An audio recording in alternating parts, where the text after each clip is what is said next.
MBQ your English teacher. Today I want to teach you guys about the future indefinite or the future simple.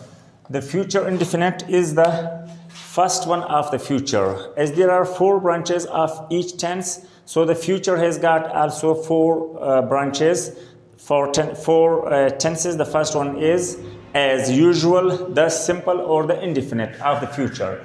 So let's see here the definition of the future indefinite or future simple tense. Simple future is used when we plan or make decision to do something. Nothing is said about the time in the future. If we are making some plan or making some decision to do something in the future, but there is no noun time, it could be any time after now. As I told you earlier that past indefinite, something happened before now, no noun time. Future indefinite or future simple, something will take place in the future, but it's not known to us when. Time limit is not there. Okay? Structure. Every tense has got a structure. Structure could be called a formula as well, because without structure we can't understand the SVO, the subject verb object. So the structure of future indefinite is very simple. That's subject plus will or shall plus first form of the verb plus object. Very easy. Now there is a small difference, will and shall. Will or shall. Where do we put will and where do we put shall? The old system was with the first person we had to put shall, and with the rest of all the persons we put will. And there was a switch between the two. If there was confirmation, we would bring shall instead of will, and we would take will instead of shall.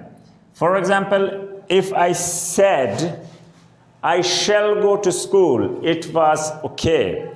If I had to make confirm that I would go to school confirmly, so I would say that I will go to school. But now, especially in American English, everywhere they use will. But again, if there is some written material and you are just putting emphasizing something, so you can put shall instead of will. If there is the place of will and you are writing something or you are saying something and you are emphasizing it, you can put shall. Okay? Now, if a simple sentence is, I shall go to school, if I would make it more confirm or to put more emphasis on it, I would say I will go to school.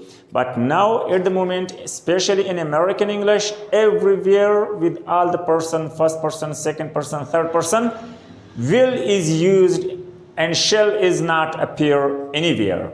But once again, if you are writing some official materials and you are emphasizing it, you are putting some stress on it, so you still have to put shall instead of will. How like?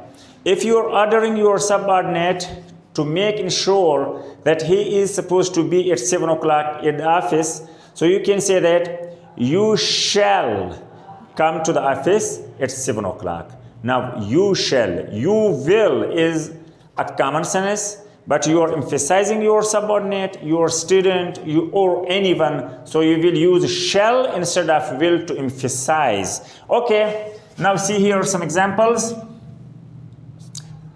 I will buy a computer tomorrow. Now I'll buy a computer tomorrow. If there were the old fashion, we would not put here will, we would have to put here shall. As I said, now there is no shall, everywhere there is will.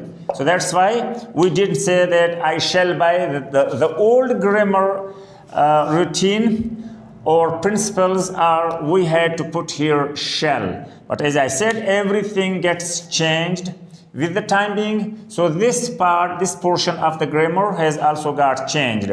Okay, I will buy a computer tomorrow. it means that I'll buy a computer not now, after now. Okay, it tells that this time is supposed to come, not yet arrived. The other one, they will come here. Now they will come here, this is okay because we put will with all second and third persons. This is according to the old rule, okay? Now this sentence also tells us that we are talking about their arrival, but they will come here. We don't know when. There is no need of telling the time in the future indefinite. Now we have to change the same one into interrogative. I will buy a computer tomorrow. Will I buy a computer tomorrow? Into negative.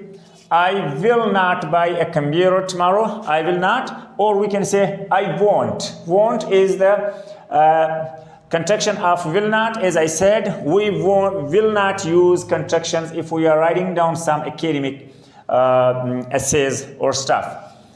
The other one is they will come here. They will come here.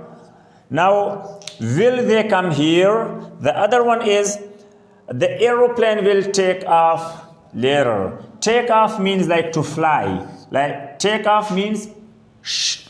This is take off. Okay? The aeroplane will take off later. Now we can change it into interrogative. Will the aeroplane take off later?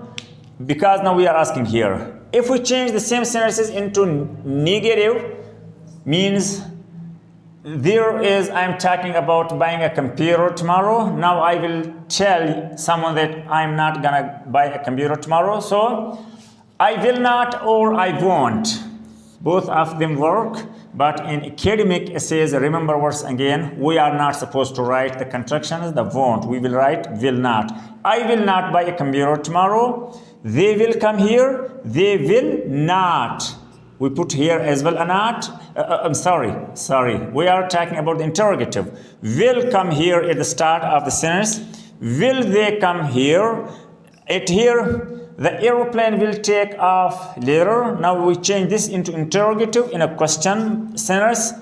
If we change it, so we bring here will at the start of the sentence. Will the aeroplane take off later? Now we change them into negative. I will not or I won't buy a computer. They will not or they won't come here. The aeroplane will not or the aeroplane won't take off later. Thank you very much.